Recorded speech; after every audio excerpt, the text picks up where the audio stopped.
let's take a look here at Little Red Riding Hood and her sidekick, the Huntsman. All right. Little Red Riding Hood is a melee fighter with 14 health. The Huntsman is a ranged fighter with 9 health. Move of 2.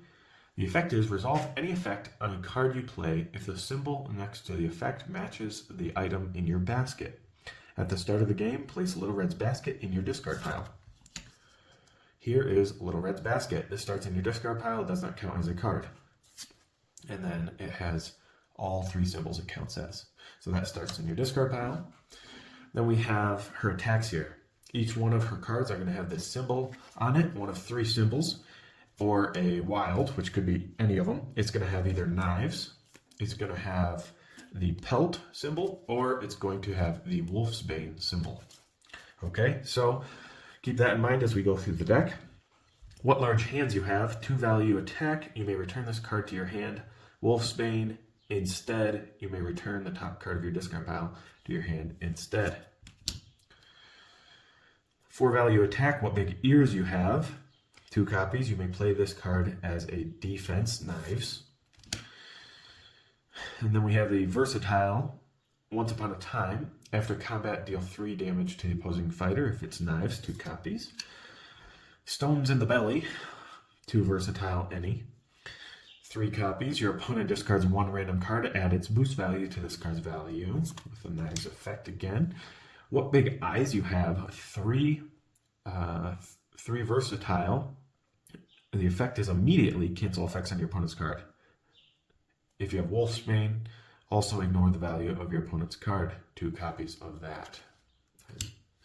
Then we have a wild symbol here, meaning it counts for any of them. Whichever you choose, it's a 4 value versatile. And there are 4 copies of that in the deck. And it's called What's That in My Basket? Then we have Wolf's Skin. It's a defense, any, 3 copies.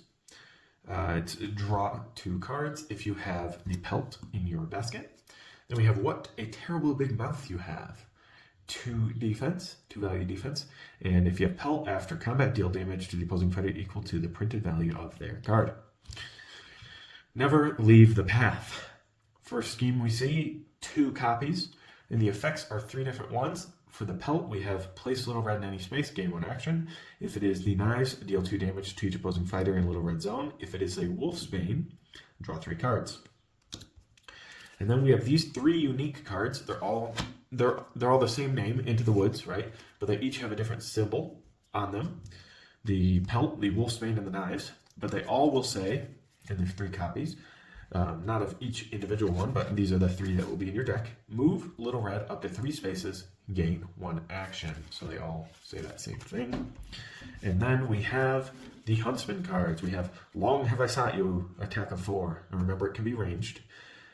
If the Huntsman is adjacent to the opposing fighter, the value of this card is 6 instead. And there's 3 copies of that in the deck. And then a Grim Tail. Little Red recovers 2 health. If you have the pelt on top of your discard in the basket, Little Red recovers 4 health instead. 2 copies of that. Little Red is all about matching her symbols on her discard pile. So if she has this on top of her discard pile, it's going to be the pelt symbol. You want an effect that you can get from the pelt. So you would want to play something like the wolf skin on defense. Now, another way to be able to get what you want, right? So let's say you want to attack with what large hands you have, and you want the effect here, right? You want the Wolf's Bane effect. You need a Wolf's Bane on top of the deck to be able to get that effect. So maybe what you want to do to be able to get that effect is to boost in with a card with a Wolf's Bane and boost of 2, so then you move in 4, and then you can attack with this and you get the effect on top, right? So maybe you want to do something like that. Maybe you don't. It's up to you, but that's just an option that you need to consider when you're playing as Little Red. Another important thing is you got to keep this Huntsman alive. And why is that? Because he is vital to your game.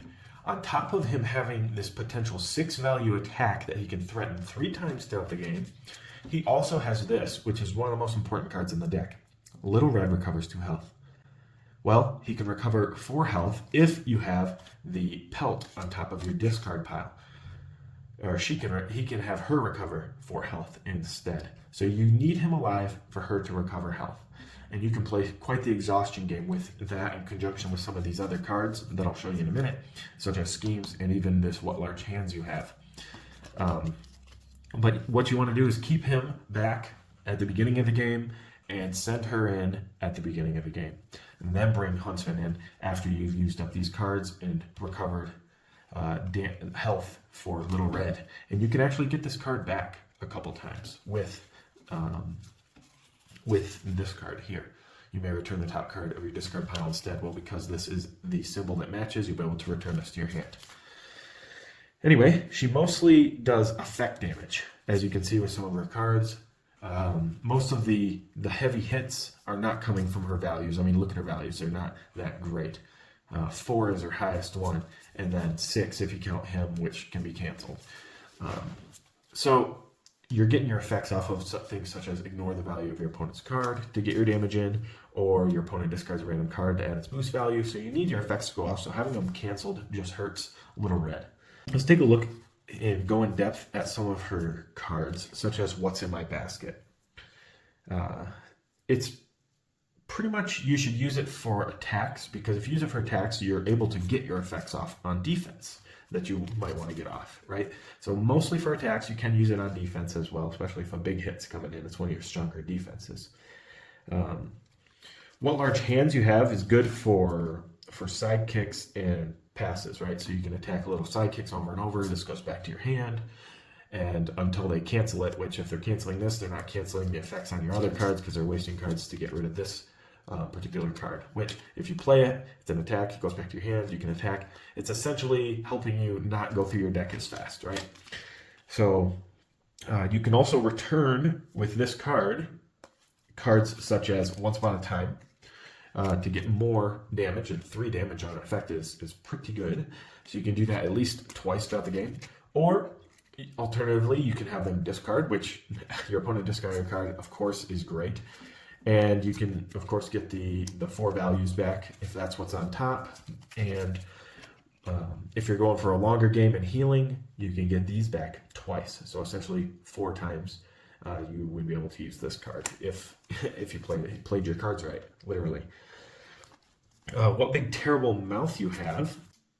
It's good to keep the symbol for a threat, right? So if you have the Wolf's Bane on top, they're going to think twice about attacking. So if you end your turn with I don't mean Wolf's Bane, I mean Pelt. If you end your turn with a Pelt on top of your discard or a Wild, you'll be able to threaten what a big mouth you have.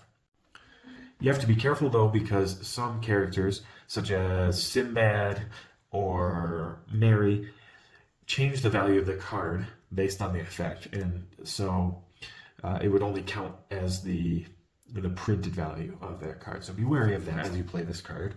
And then never leave the path. Pretty much what you want to do with this is do the knives effect and just deal 2 damage. So you're dealing 4 damage throughout the game. You could do the other things as well, which is place Little Red in any space, gain an action if you really want, or draw 3 cards if you need it. But typically you're going to want to do in this order: knives, then Pelt, then Wolf's Bane, if you can help it. And then we'll take a look here. These 3 cards, as I mentioned before in the overview, they're all different. So be careful which one to play and in conjunction with what card, right? Because when you play it, and then you're typically going in to gain an action and attack, make sure the symbol matches up with the attack card that you want to use. So if you're going to play Into the Woods, maybe you want to play what large hands you have. If you're going to play Into the Woods knife symbol, maybe you want to play Once Upon a Time after. If you're going to play Into the Woods with the Pelt, it's the most useless of the bunch because this is only on defense cards. So if you do that, it's definitely the worst one to use, unless you're going to use What's in My Basket, and then it's a little bit more predictable, right? And sometimes maybe you don't want to match the symbol because you don't want to be predictable. So maybe you don't want this on top, so you can attack with this and just do the top effect, and maybe you don't want to do the bottom effect, right? So keep that in mind as you play a Little Red as well. Anyway, that is Little Red. She's matching symbols. She's maybe boosting in to match that symbol up. You're trying to keep the huntsman alive to get his effects off, and that's pretty much Little Red in a nutshell, condensed version. She's very complicated. There's a lot to her, and I mean, I could go into detail a little bit more about her. I could probably spend 10 more minutes talking about her, but essentially that's how you play Little Red Riding Hood. I hope you learned something and can use her better in your personal games.